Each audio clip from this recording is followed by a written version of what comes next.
Vous écoutez un balado signé Parc Canada. This podcast is also available in English.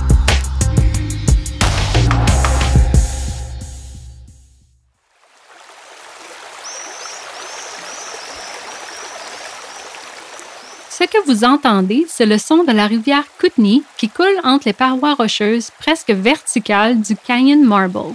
Cet endroit abrite un oiseau très spécial qui est en voie de disparition, le martinet sombre. Je me suis pas levée assez tôt pour voir les oiseaux quitter les nids qui sont blottis dans les fissures et les crevasses des murs du canyon. Mais j'espère pouvoir les observer pendant qu'ils volent au-dessus de ma tête, très haut dans le ciel. J'ai apporté mes jumelles.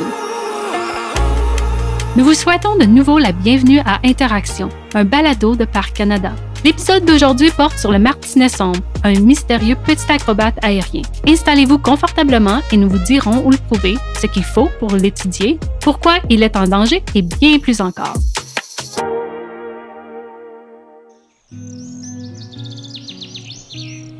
My name is Candice Young. Je m'appelle Candice Young et je suis agente de gestion des ressources au sein de l'équipe de la gestion de la faune. En ce qui concerne le martinet sombre, je suis chargée en partie de coordonner tout le travail effectué sur le terrain en été dans le cadre du projet. Je ne sais pas vraiment grand-chose sur le martinet sombre et j'en avais pas beaucoup entendu parler avant aujourd'hui. Est-ce que c'était la même chose pour toi avant que tu commences à travailler avec cette espèce? Tu sais, je savais vraiment peu de choses à propos de cet oiseau. J'ignorais qu'il existait une colonie dans le Canyon Marble. C'était vraiment intéressant de me familiariser avec cette espèce dont je n'avais jamais entendu parler et ensuite d'avoir la chance de m'impliquer autant dans sa protection. L'occasion s'est présentée en 2019, l'année où le martinet sombre a été inscrit comme espèce en voie de disparition en vertu de la loi sur les espèces en péril du Canada. C'est comme ça que je suis partie pour une excursion de plusieurs jours dans la vallée de Yoho, dans l'arrière-pays du parc national Yoho, avec quelques collègues chevronnés d'un autre parc. On a fait un recensement aux 2 chutes de ce secteur, les chutes Twin et Laughing. Je n'ai jamais quitté le projet depuis ce temps. C'est une très belle façon de présenter le sujet. Peux-tu nous parler un peu de cette expérience? La vallée de la Yoho est absolument splendide. On est traversé par un très bon réseau de sentiers qui donne accès à plusieurs chutes magnifiques. Pendant notre randonnée sur ce circuit, on s'est arrêté à chaque chute pour faire un relevé de la qualité de l'habitat. On a aussi fait un relevé matinal aux chutes Laughing. On s'est levé très tôt, à 3 heures du matin, et on a fait 5 km à pied dans l'obscurité pour se rendre à notre destination. Pour faire un relevé à l'aube, il faut s'asseoir et observer la chute. Ce serait assez relaxant s'il ne fallait pas regarder les alentours très attentivement dans l'espoir de voir un oiseau qui vole à toute vitesse, qui est peut-être là et peut-être pas. Et s'il y est, il faut surtout essayer de ne pas le manquer. Ce qui m'a vraiment frappé quand j'ai accompagné votre équipe un matin, c'était de voir à quel point cet oiseau vole vite. Essentiellement, il suffit de cligner des yeux pour le manquer. Exactement. À certains endroits où on sait que des martinets sombres ont déjà niché, il y a un peu moins d'incertitude. Mais quand on fait un relevé dans un nouveau secteur et qu'on ne sait pas vraiment ce qu'on va trouver, on reste toujours dans le doute. Si on n'a pas détecté d'oiseau, on se demande, est-ce que c'est de ma faute? Est-ce que je prenais des notes ou est-ce que je m'étirais pendant la fraction de seconde qu'il fallait pour voir un oiseau quitter son nid?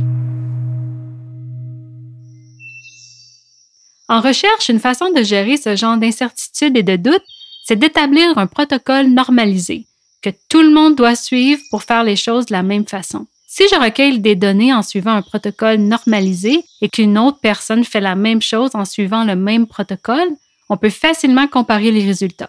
Il suffit ensuite de multiplier tout ça par le nombre de personnes qui font des recherches sur le martinet sombre au Canada pour que tout à coup, on obtienne un vaste jeu de données rempli d'informations. On collabore avec nos collègues de tous les parcs des montagnes, les parcs nationaux Jasper, Banff, Yoho et Kootenay et les parcs nationaux des lacs Waterton, du mont Revelstoke et des glaciers. Dans chacun de ces parcs, il y a quelqu'un qui fait le même travail de recherche sur les martinets sombres. On s'assure que nos méthodes sont les mêmes et on échange des connaissances, des outils technologiques, des trucs et des astuces. Pour recueillir d'autres renseignements sur le martinet sombre, il faut souvent commencer par déterminer où se rendre et quoi chercher. Même s'il représente la plus grosse espèce de martinet au Canada, le martinet sombre n'est pas facile à repérer. Il passe la majeure partie de son temps à voler à haute altitude et à attraper des insectes délicieux. Je dirais ce qui les distingue le plus des autres, c'est la forme de ses ailes quand il est en vol. Elles ont à peu près la même forme d'une faux et elles sont assez faciles à repérer quand on sait quoi chercher. Avant de commencer à scruter le ciel avec vos jumelles, il faut se rendre au bon endroit au bon moment. Près d'une chute au mois de juillet, par exemple. Le martinet sombre vit dans des endroits bien précis et il passe seulement une partie de son temps dans les Rocheuses canadiennes. Cette situation engendre des défis pour ceux et celles qui cherchent à les protéger. J'ai demandé à Candice de nous fournir plus de détails. Avec les espèces en péril, surtout celles qui passent seulement une partie de leur vie ici, on peut seulement agir dans les limites de nos parcs. Les deux plus grandes menaces qui ont été mentionnées lorsque l'oiseau a été inscrit sont les changements climatiques et les polluants atmosphériques qui ont des effets sur ses sources de nourriture. Le martinet sombre se nourrit exclusivement d'insectes volants et, sans cette source de nourriture, il ne peut pas survivre. Et il y a aussi les changements climatiques. Si le débit des cours d'eau est réduit parce que les glaciers reculent et qu'il neige moins pendant l'hiver, ça pourrait avoir des répercussions importantes sur le nombre de lieux de nidification possibles. On est tous touchés par les enjeux à grande échelle, comme les changements climatiques. Mais l'ampleur du problème est difficile à accepter lorsqu'on réalise que quelque chose de si gros peut avoir un impact sur quelque chose d'aussi petit que le microclimat d'une seule espèce d'oiseau. Je pense que c'est un sentiment qui habite un grand nombre de scientifiques. Et peut-être partagez-vous ce même sentiment. Les changements climatiques ont des effets très étendus, mais il n'est pas trop tard pour prendre toutes sortes de mesures pour protéger les espèces en péril. Il est protégé par la loi sur les parcs nationaux du Canada, la loi sur les espèces en péril et la loi sur la Convention concernant les oiseaux migrateurs. Alors, quand il se trouve à l'intérieur de nos parcs, il est protégé. On va sur le terrain et on travaille activement à identifier son habitat essentiel. Autrement dit, les endroits où le martinet sombre niche dans nos parcs. On surveille aussi la population et sa répartition et les tendances qui se dessinent. Logique. Et depuis combien de temps est-ce que l'équipe fait ce travail? Dans les parcs nationaux Yoho et Kootenay, on recueille les données depuis 2019.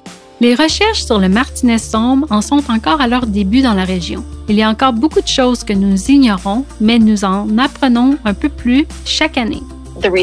Nos recherches ont révélé que ces lieux de nidification doivent respecter des critères très précis. Ils doivent être à l'ombre, près d'un cours d'eau et à une certaine hauteur.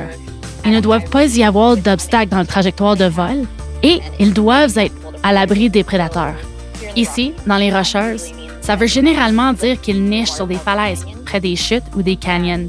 Ils occupent donc une niche écologique très précise. Je trouve ça vraiment génial. Pour moi, c'est comme si on décrivait la forteresse de la solitude d'un certain super-héros. J'imagine ces forteresses des films d'espionnage, quand la chute se sépare en deux et qu'on voit un hangar où se trouve un avion de combat. C'est vraiment génial de penser à tout le mystère qui entoure cet oiseau et à quel point il a évolué de façon à pouvoir occuper cette minuscule portion d'habitat. Heureusement, dans les parcs nationaux Yoho et Kootenay, il existe beaucoup d'endroits qui peuvent servir d'habitat aux martinets sombres, comme le Canyon Marble et la vallée de la Yoho, et qui sont facilement accessibles par des routes et des sentiers. Mais il y a aussi probablement beaucoup d'endroits propices qui sont très isolés et qu'on ne connaît pas encore. Dans les parcs nationaux, les restrictions d'accès et les fermetures protègent des secteurs écosensibles et importants pour des espèces en péril ou des lieux où les risques de conflits humains-animaux sont élevés. Lorsque vous visitez un parc, vérifiez votre itinéraire avant de partir et si vous devez traverser un secteur fermé, changez vos plans. Ensemble, nous pouvons donner de l'espace aux animaux sauvages là où ils en ont le plus besoin. Vos gestes comptent. Quand vous quittez un parc national, laissez derrière vous un endroit sauvage. Informez-vous à parccanada.ca/la loi de la faune. On a aussi recours à des outils de sciences citoyennes comme eBird. On recense les mentions enregistrées dans cette base de données et si quelqu'un indique avoir vu un martinet sombre dans les limites de nos parcs, on fait un suivi et on essaie de déterminer dans quel secteur l'oiseau a été observé. On se sert aussi de la base de données mondiale sur les chutes. Eh oui, c'est quelque chose qui existe vraiment. Ce sont là quelques moyens qui nous permettent de réduire le nombre d'endroits où chercher avant de partir en excursion et de faire des vérifications sur le terrain. Est-ce que ton équipe a adopté des approches particulières pour explorer ces parcelles d'habitat difficiles d'accès? Je sais par exemple que vous utilisez des drones dans le cadre du programme du martinet sombre. Comment est-ce que vous vous en servez? Puis après, on fait des relevés avec des drones. On le fait seulement en hiver parce que les drones sont assez dérangeants pour la faune. Mais, en hiver, quand le martinet sombre est parti dans le sud, c'est un très bon moyen non invasif d'aller voir de plus près dans des endroits difficiles d'accès. Des endroits comme le Canyon Marble, où on peut marcher sur le rebord, mais sans vraiment pouvoir voir les parois rocheuses, et où on ne peut pas marcher sans danger dans le fond du canyon. Notre opérateur de drone fait voler son appareil dans le canyon et, grâce à la caméra, on peut voir en temps réel les images filmées par le drone. C'est vraiment un bon moyen d'aller voir les nids de plus près. À quelques exceptions près, l'usage d'un drone dans un parc national est illégal. C'est seulement dans des circonstances particulières, avec le bon permis et des mesures d'atténuation des risques liés à l'environnement et à la sécurité, que ces petits aéronefs peuvent être utilisés. Candice, je sais que les nids sont souvent cachés dans des fissures. Pour les membres du public, est-ce qu'il y a des signes, des motifs ou des choses sur la roche qui leur indiqueraient « Oh, il y a un nid là-bas, il faut que je m'éloigne un peu ». Oui, si vous avez la chance d'être là à l'aube ou à la tombée de la nuit, vous verrez peut-être un oiseau qui quitte son nid ou qui revient. Mais si vous cherchez un très bon indicateur, ce serait la présence de fientes d'oiseaux et d'algues sous une saillie ou une cavité. Ça provient de l'oiseau qui se repose dans le nid et qui fait ses besoins. Vous verrez les traces blanches sur la paroi. Des algues poussent aussi à ces endroits parce qu'on y trouve beaucoup de nutriments. Si vous voyez quelque chose qui pourrait être un nid ou qui pourrait être utilisé par un oiseau, c'est très important de garder ses distances. As-tu déjà pu observer un bébé martinet sombre encore au nid? En effet, j'ai déjà vu un oisillon en vrai. On regardait quelque chose sur une paroi rocheuse et on se disait que ça ressemblait bien à un nid. On ne pouvait pas le confirmer parce que la lumière n'était pas optimale. Il y avait de l'ombre à l'intérieur de la cavité. Alors, on a sorti nos caméras infrarouges à balayage frontal et on a regardé le même endroit et on a pu voir la signature thermique de l'oisillon par rapport à la roche qui l'entourait. On ne voulait pas trop nous approcher, mais on a pu faire un zoom avec nos appareils photo et voir la silhouette de l'oisillon. Il était tout simplement tranquille dans son nid. Te souviens-tu d'une journée ou d'une expérience particulièrement mémorable pendant ton étude du martinet sombre? Oui, mon moment le plus mémorable du projet, c'est probablement lorsque j'ai fait un relevé au Canyon Marble pour la première fois. Le Canyon Marble abrite le plus grand nombre connu de nids occupés de martinets sombres parmi tous les parcs. Et on en est assez fiers. Mais bref, la première fois que j'ai fait un relevé au Canyon Marble, j'étais déjà sortie quelques fois à l'aube pour vérifier la présence de martinets. Et je n'avais pas vu grand-chose. Je commençais à penser que je ne verrais jamais un martinet sombre à l'état sauvage. Mais cette journée-là, je me suis réveillée à 3 heures du matin, j'ai conduit jusqu'au canyon et j'ai marché jusqu'au site de relevé. J'étais encore à moitié endormie. J'avais un peu froid et tout à coup, j'ai entendu un bruit juste au-dessus de ma tête. Et c'était un martinet sombre. Il y en avait 1, 2, 3 et il filait à toute vitesse au-dessus de nos têtes dans le canyon. On pouvait même les entendre gazouiller ensemble, ce qui est très rare lorsqu'on fait une excursion d'observation normale. On ne les entend pas gazouiller à moins qu'ils soient en grand groupe. C'était vraiment magique. J'ai senti que je tissais un lien avec ces oiseaux. J'ai compris qu'ils sont là, qu'ils sont importants. C'était génial. Vous pouvez entendre le martinet sombre au Canyon Marble dans le parc national Kootenay. Il faut seulement vous lever très tôt, vous habiller chaudement et vous armer d'un gros thermos rempli de votre boisson chaude préférée. Je l'ai fait moi-même une seule fois et je confirme que ça en vaut absolument la peine. Voici un petit aperçu de ce que vous pourriez entendre.